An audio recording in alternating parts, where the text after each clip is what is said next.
I think more and more as organizations go through transformations, it's becoming clearer and clearer to organizations about how they need to integrate a skills framework or a strategy for upskilling their workforce. I think especially within that agile DevOps transformation, it's very easy to think you can succeed by taking a team, putting them on a training course and saying, hey, we're on our way to agile or on our way to DevOps. The recognition that it needs to be a strategic view, it needs to be an ongoing upskilling journey as part of that agile DevOps journey, I think is absolutely critical. Things are moving so quickly that as we know, the pace of change, both in terms of technology and the workforce, means that really upskilling and integrating upskilling pathways for your employees is just now such a core part of the workforce.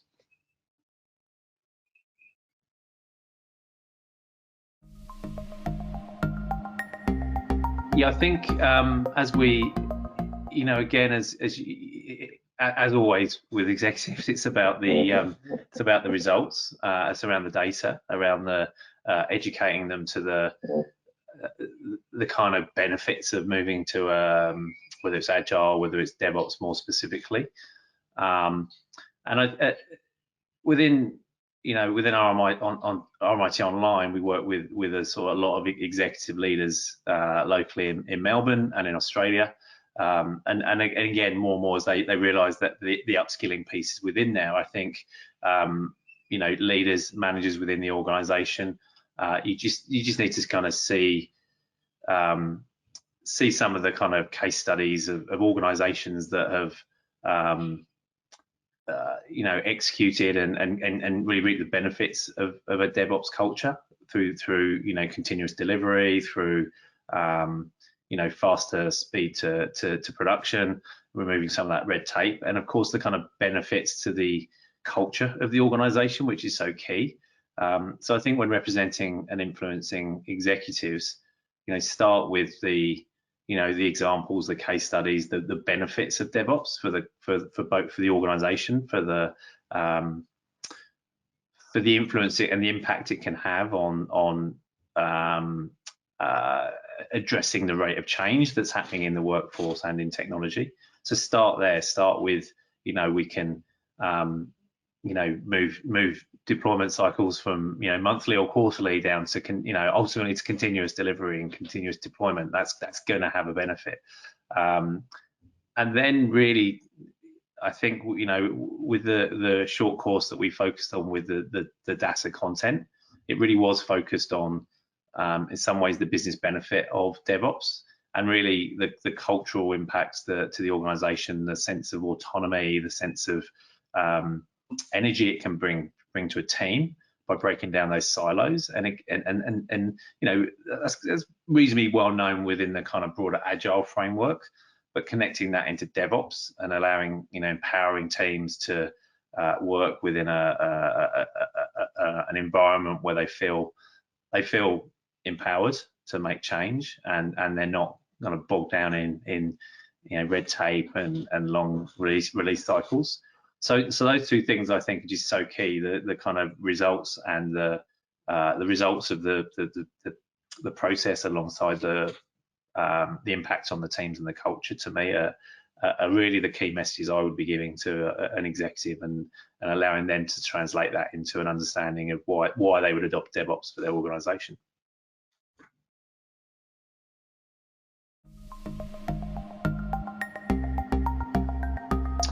Yeah, I mean, absolutely. Obviously, this year, 2020, has been a year like no other for many of us around the world. And as we look at the broader impacts again on the two key ingredients of I guess what we're talking about, the workforce alongside the impact of digital, those two transformations that are happening, the workforce transformation through more adoption of distributed working, and then the role that digital plays, both in terms of enabling that transformation, but also the impact it has on the the speed of change and organisation ongoing. You know, at RMIT, we've really been focusing on building out a kind of a portfolio of courses that address all of these core skills around digital and workforce transformation over the last 2 to 3 years. We've now got around 40 courses in these kind of core skills, from obviously DevOps, as we're talking about here, and Agile, product management, digital marketing strategy, design thinking, alongside the technical skills such as blockchain, AI, IoT. And so really, you know, being able, you know, having those skills and having those kind of technologies and those work practices, if you like, or those evolving work practices, it's only accelerated this year. So we've been building this out with a view that we know things are moving quickly, and we know every organisation is going through some form of transformation, and in the current climate, obviously, it's just been accelerated. And I think, for me, out of all of the you know, challenges and difficulties that this year's brought for everyone, for both a personal and a professional and a organisational level, as we come out of it, hopefully in weeks or months, I think the impacts are going to be, you know, massive. And what we'll reflect on is just how much this experience through the change in work practices and the impact of technology has really transformed. Has really accelerated all of those transformations and has taken us just a major step forward. So I think, you know, again, it taps back into the need for organisations to have a way of addressing that speed of change through their own organisational structures, and as well as how they continue to retain their workforce and keep their employees' skills to a level where they can both have the resilience to adapt to that speed of change, but also come out of this period ready for what's coming next, which is, you know, I think an incredibly exciting time at some point, hopefully sooner rather than later.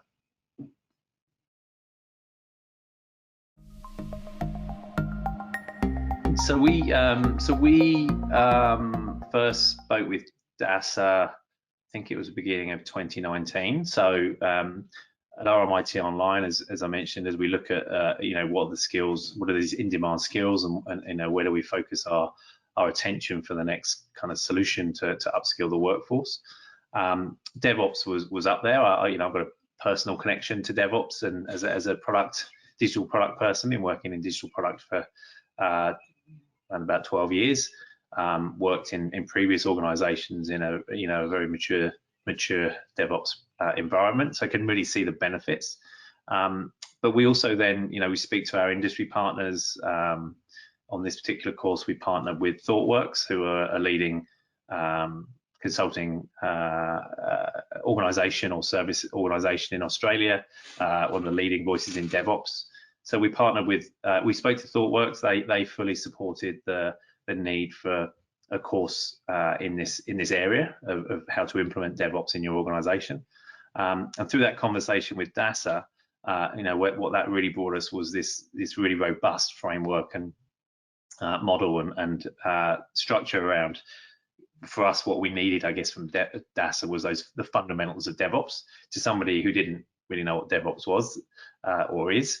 So within the course, that's why we use the fundamentals course curriculum and content, because that's the level that this course is aimed at. As I say, it's not a deeply technical, hands-on or a DevOps coaching course. It's very much around a product manager or a business analyst, a project manager, an executive leader, wanting to understand, you know, what is DevOps? Why should I bring this to my organization? How do I work within this framework? And one of the, you know, as well as the kind of fantastic way that DASA approaches DevOps as a discipline, there was one specific thing that really stood out for me, which was the competency framework. This is you know, it doesn't ignore all of the different roles that play a part within a transformation and within a DevOps organization. It'll be very easy to focus just on a developer or just an ops person. But again, as a product manager that's worked in a DevOps environment, it's important for me to understand the ways of DevOps and why, you know, why as an organization haven't we got a 2-week change freeze or a change board or risk control a risk management team across all this stuff, and how is it really empowering me as a product manager to achieve the goals of the product. So I think the competency framework is a sort of foundation for me of how it connects to how we see upskilling and addressing all these topics. A design thinking course clearly isn't just for designers. Even a product management course that we run isn't just for product managers. Anyone who's working in an organization is doing a little piece of product management. Some people are looking for a job as a product manager. Some people are looking to understand it more in terms of the discipline. Some people just want to gain some of the benefit that brings. You know, the value of a front-end developer, or or even a back-end developer, skilling up in UX design. That connects back into this broader approach that organizations need to take to upskilling. It's not just putting your developers on a DevOps course. It's not just putting your UXs on an advanced UI course. It's really blending these skills, and the DASA framework I think covers that really well. So yeah, it was a great foundation for us to cover the fundamentals of DevOps and really and layer that as the kind of scaffold around which we place all of the ThoughtWorks and ThoughtWorks content and case studies and experience into the broader piece around organizational change and workforce development.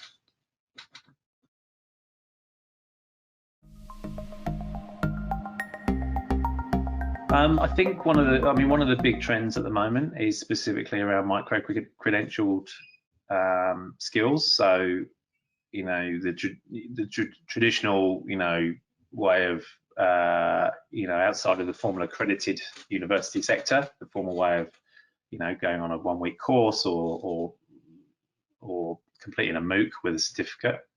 I think they're great, but I think they've all been seen to, be, not quite what employers and employees need to really represent the skills they're acquiring. And the micro-credential framework that's being adopted globally, well, there's not one single framework, but the concept of micro-credentials, the concept of, and this is for RMIT, we've established a micro-credential framework over the last 3 years that at the heart of it has obviously competency-based assessments, project-based assessments. It has deeply endorsed by or integrated industry content and assessment. So all of our courses are delivered by industry mentors at RMIT Online, and we